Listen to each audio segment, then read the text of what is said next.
Bonjour et bienvenue dans le 360 by La Française. Cette émission se décomposera en deux parties. Un focus sur le marché de l'immobilier d'entreprise, un autre sur la SCPI LF Europe Immo, le tout en compagnie de Marc Bertrand, le président de la Française REM que nous retrouvons immédiatement.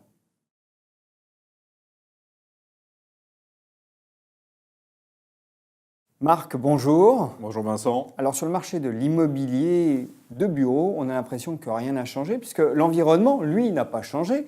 Taux bas, croissance molle, ça fait 8 ans qu'on connaît ça. Alors ça, c'est vraiment le paradoxe qu'on observe au cours de cet exercice, c'est que effectivement, les grands indicateurs macroéconomiques bougent finalement en moyenne assez peu.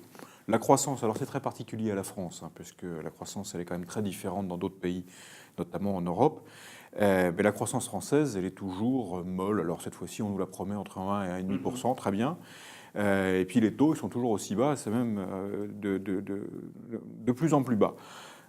En fait, effectivement, derrière, en termes de conséquences, notamment sur la croissance faible, ça c'est une moyenne. Mais on voit bien qu'il y a des secteurs qui sont en forte croissance, il y a des secteurs qui sont en décroissance, et l'immobilier de bureaux locatifs, qui sont finalement un service parmi d'autres entreprises, est dans le même sillage, c'est-à-dire qu'il y a des mouvements internes avec des secteurs qui montent.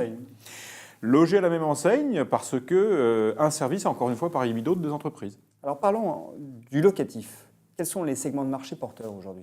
Alors, dans le segment des bureaux, qui reste le plus grand segment, on voit bien que les entreprises les plus demandeuses sont les entreprises de nouvelles technologies, de la nouvelle économie, pour prendre un terme à la mode, qui sont consommatrices effectivement de locaux, mais plus de la même nature, pas dans la même localisation. Alors, quel type de locaux ? Alors, par exemple, l'organisation de ces entreprises, encore une fois, avec le terme de la nouvelle économie, sont plus consommatrices de grands espaces, de grands plateaux, elles sont moins sensibles aux bureaux individuels.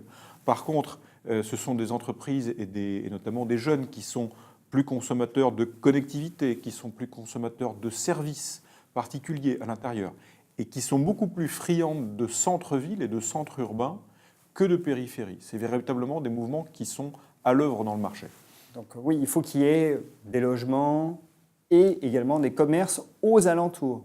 Oui, le ghetto de bureaux totalement isolé, loin, et en périphérie de ville, n'attire pas les jeunes, qui sont des jeunes en majorité des urbains.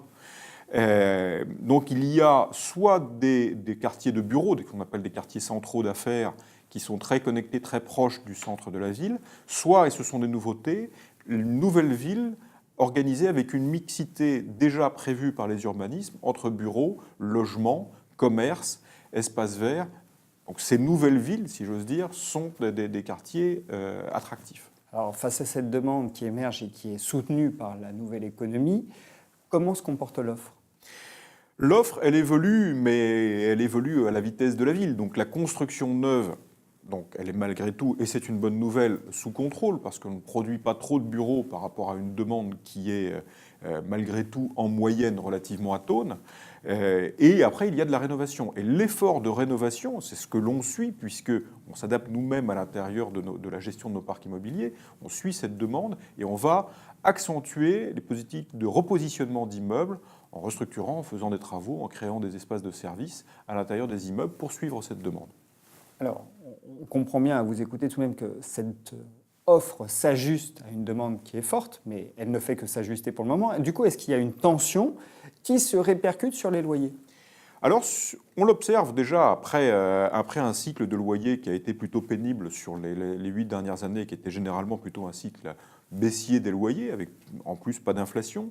Aujourd'hui, sur les meilleurs emplacements, les emplacements de cœur de ville, clairement, les loyers commencent à repartir à la hausse, mais ce sont sur des catégories, justement, des locaux qui correspondent parfaitement à la demande du marché.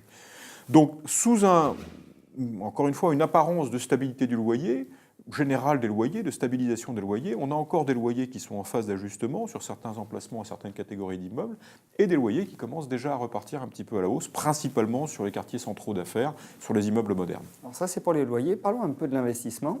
Est-ce que la poussée de stress liée au Brexit a eu un retentissement ? Alors très clairement, le Brexit en tant que tel se retrouve comme un facteur de stress des marchés au sens large et de stress de taux. Et depuis maintenant un certain nombre d'années, la réponse est toujours la même des banquiers centraux, à La savoir baisse des taux. qu'on baisse les taux. Donc les taux ont finalement, avec le Brexit, encore franchi un palier à la baisse. Et on a effectivement une OAT française ou un Bund allemand qui sont négatifs maintenant jusqu'à plus que 5 ans. Environnement de taux très très bas, donc finalement rien de neuf sous le soleil, ce qui fait que l'immobilier, avec ses revenus réels, continue d'attirer de plus en plus de capitaux. J'en veux pour preuve les collectes en SCPI, en OPCI, les repositionnements des assureurs. Bref, tous les investisseurs sont actifs. Beaucoup de demandes, une offre qui est liée à la limite physique du marché. On a une tension sur les prix et sur les taux, à la baisse. En matière de stratégie, quelles conclusions tirez-vous de tout ça? Pour ce qui nous concerne, nous continuons de... Je dirais, si je fais le lien avec un marché qui bouge, et il faut que les patrimoines continuent d'être en mouvement, continuent de se renouveler, et il faut continuer d'investir. Un patrimoine à l'arrêt est un patrimoine qui n'est... L'immobilité n'est pas une option pour les véhicules que nous gérons. Donc nous continuons de collecter, nous continuons d'investir. C'est important. Notre credo aussi en matière d'investissement est justement de se coller à ces tendances longues de marché, parce que nous pensons que ce ne sont pas du tout des effets de mode, c'est des effets de mutation très profonde de l'économie. Donc de recentrer vers le centre-ville, vers plutôt des immeubles de taille importante, et qui vont coller à la taille du marché. La baisse des taux, nous préférons l'affronter et tirer parti en partie de l'environnement de taux bas en prenant le parti de financer et d'emprunter pour acheter un certain nombre d'immeubles, tirant parti d'un environnement de taux très très bas. Donc, en somme, un marché en mouvement sur lequel il faut être très agile. Marc, merci pour cet éclairage.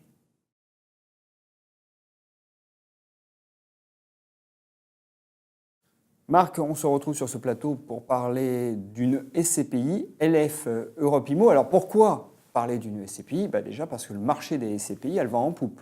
Alors le marché, effectivement, est très porteur en matière de collecte de SCPI. Ça l'était le cas déjà en 2015 et les premiers semestres 2016 a été à l'image de 2015 avec une collecte très importante en matière de SCPI en France.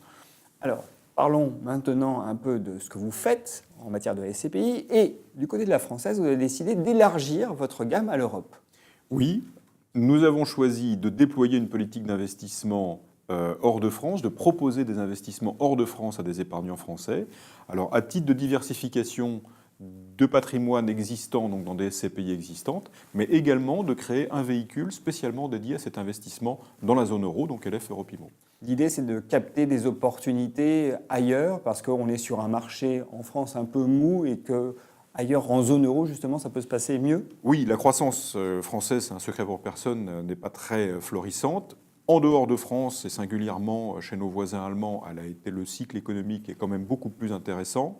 Et donc, on a des vertus de diversification des risques, parce qu'on s'expose dans des cycles immobiliers différents, dans des zones géographiques différentes.